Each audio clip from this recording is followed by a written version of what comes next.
আজকে আলোচনা করব আধ্যাত্মিক ব্যক্তি ভিতরে যখন মোহ মায়া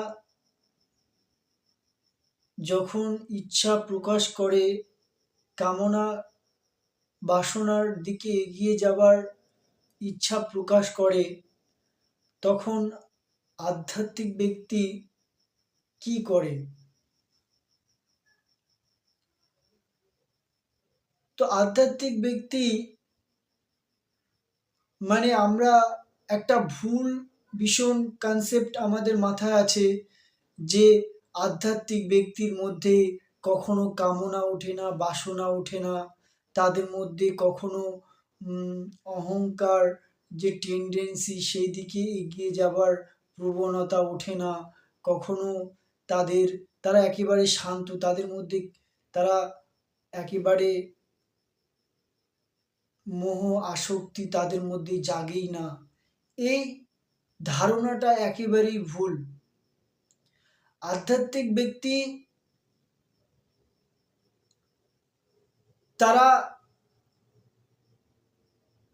এমন একটা এমন একটা স্তরে তারা চলে যায় যেখান থেকে তাদের ক্ষমতা নেই ফিরে আসার, তারা চাইলেও সেটা পারবে না। যেমন উদাহরণের মাধ্যমে একটা বোঝার চেষ্টা করব। সমুদ্র যখন ভিতরে মাছ থাকে, সমুদ্রে সেই মাছগুলো যখন বাইরে আসে তখন মাছগুলো কষ্ট পায়, কারণ সে সমুদ্রে যে আনন্দ, যে তৃপ্ততা পায়, যে শান্ততা পায়, সেটা শুকনো মরুভূমিতে সে পাবে না, সে ছটফট করবে। তো আধ্যাত্মিক ব্যক্তির ঠিক এই রকম অবস্থা হয়। সে যখন মোহমায়ার দিকে এগিয়ে আসে, তার যে অহংকার টেন্ডেন্সি সেটাতে যখন ঢলে পড়ে, তখন সে ছটফট করতে থাকে, সে থাকতে পারে না। কারণ সমুদ্রে সে যে আনন্দ পেয়েছে, সেখানে থাকার যে তৃপ্ততা, যে শান্ততা, সেটা তাকে এই মোহ মায়ার যে জগৎ, এটা তাকে দিতে পারবে না। সে সেখানে থাকতেই পারবে না।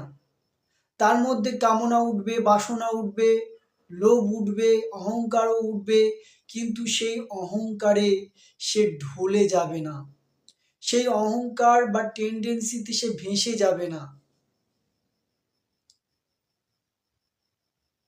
সে যদিও ভেসে যায়, তবুও সে সেই মোহ মায়ার জগতে সে থাকতে পারবে না, তার ক্ষমতা নেই। সে অনেক উঁচু জিনিস পেয়ে গিয়েছে, এর থেকে সে অনেক দামি কিছু পেয়ে গিয়েছে। তাই তার মন যদি কখনো এই মোহ মায়ার জগতে ঢলে পড়ে, তাহলে সে ছটফট করবে। মুরগির গলা কেটে দিলে যেমন ছটফট করে, ঠিক তেমনি সে ছটফট করবে, সেখানে থাকতে পারবে না। কিন্তু সাধারণ মানুষ, তারা 1 বছর নয়, 2 বছর নয়, সারা জীবন তারা মোহমায়ার জগৎ, কামনা বাসনার জগৎ, সেই জগতে তারা রয়েছে। তাদের কষ্ট অনুভব হলেও তারা সেই কষ্টের নিবারণ তারা সেই জগৎ থেকেই পেতে চায়। কিন্তু আধ্যাত্মিক ব্যক্তির জীবন সম্পূর্ণ আলাদা। সে অনেক উঁচু কিছু পেয়ে গিয়েছে, যা তার জীবনের থেকেও দামি। একজন আধ্যাত্মিক ব্যক্তি তার গায়ে যখন দাগ লাগে, ধরো সে একটা সাদা জামা পরে আছে, সেই সাদা জামায় যদি কোনো দাগ লাগে, সেই দাগটা চট করে ধরে ফেলবে আধ্যাত্মিক ব্যক্তি। সেই দাগটা মোহমায়ার দাগ, সেই দাগটা অহংকারের দাগ, সেই দাগটা কামনা বাসনা, এইসব বৃত্তির দাগ তার সাদা জামায় লেগেছে, সে চট করে ধরে ফেলবে। কিন্তু সাধারণ ব্যক্তি সে কখনো ধরতে পারবে না। সে ভাববে যে এই দাগ আরো আমার লাগুক, তাহলে দাগ জামা সুন্দর লাগবে। সে জানেই না সে কতটা ভ্রম, কতটা অজ্ঞানতার মধ্যে রয়েছে। তো আধ্যাত্মিক ব্যক্তি এই রকম নয় যে আধ্যাত্মিক ব্যক্তির মধ্যে কখনো অহংকারের টেন্ডেন্সি উঠবে না, কখনো মোহ কামনা বাসনা এগুলো একেবারে নিষ্ক্রিয় হয়ে যাবে, আর কখনোই সে এমন সাধনা করেছে জীবনে যে তার আর কোনোদিন ওই মোহমায়া জগতে এগিয়ে যাবার ইচ্ছা জাগবে না। এরকম নয়, আধ্যাত্মিক ব্যক্তিরও সংগ্রাম করতে হয়, সে কনস্ট্যান্ট সংগ্রাম করছে। তার শান্ততা, তার তৃপ্ততার যখন কেউ ছিনিয়ে নেয়, তার শান্ততা, তার চুপ থাকার, তার নীরবতার উপরে যখন কেউ আঘাত করে, তখন সে সহ্য করতে পারে না এবং কনস্ট্যান্ট সে সংগ্রাম করতে থাকে সেই শান্ততা তৃপ্ততায় থাকার। এবং সে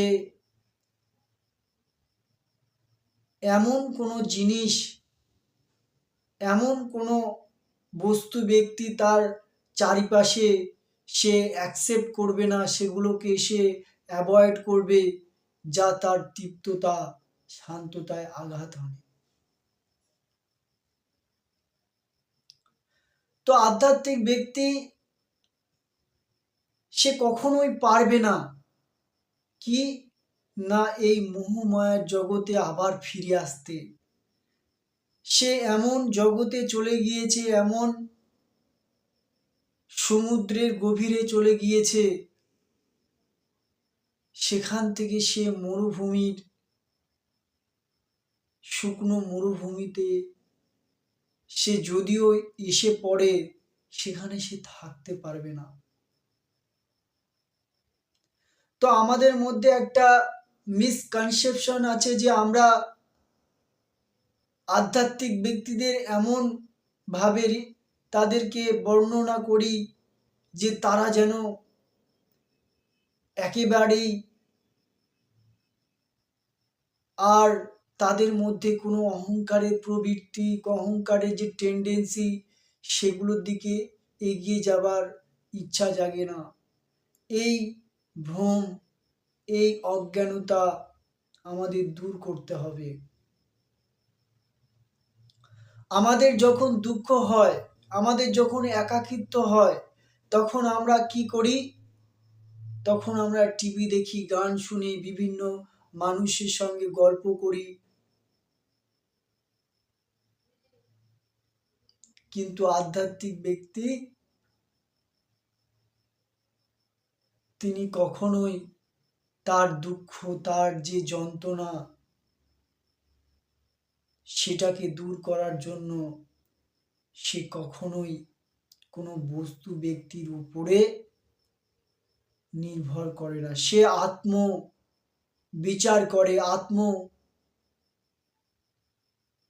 তার ভিতরের যে আত্মজ্ঞান, তার দিকে অগ্রসর হয়, তার দিকে এগিয়ে যায়। সে গবেষণায় বসে পড়ে যে কি জন্য তার দুঃখ যন্ত্রণা হচ্ছে, সে কেন তার একাকিত্ব ফিল হচ্ছে। নিশ্চয়ই সে কোনো বস্তু ব্যক্তি থেকে আনন্দ পাওয়ার মাধ্যম বানিয়েছে, তাই তার দুঃখ হচ্ছে, কষ্ট হচ্ছে।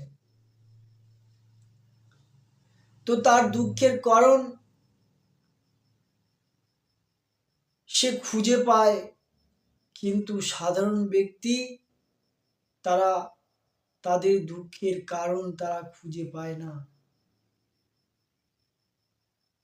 তো তাদের ভিতরেও মোহ, মায়া, হিংসা, লোভ, ক্রোধ এইসব বৃত্তির দিকে এগিয়ে যাবার ইচ্ছা জাগে, কিন্তু তারা বুঝতে পারে তারা ভুল করেও যদি সেই বৃত্তির দিকে ইচ্ছা করেও যদি সেই বৃত্তির দিকে এগিয়ে যায়, তার অহংকারের টেন্ডেন্সির দিকে এগিয়ে যায়, সে সেই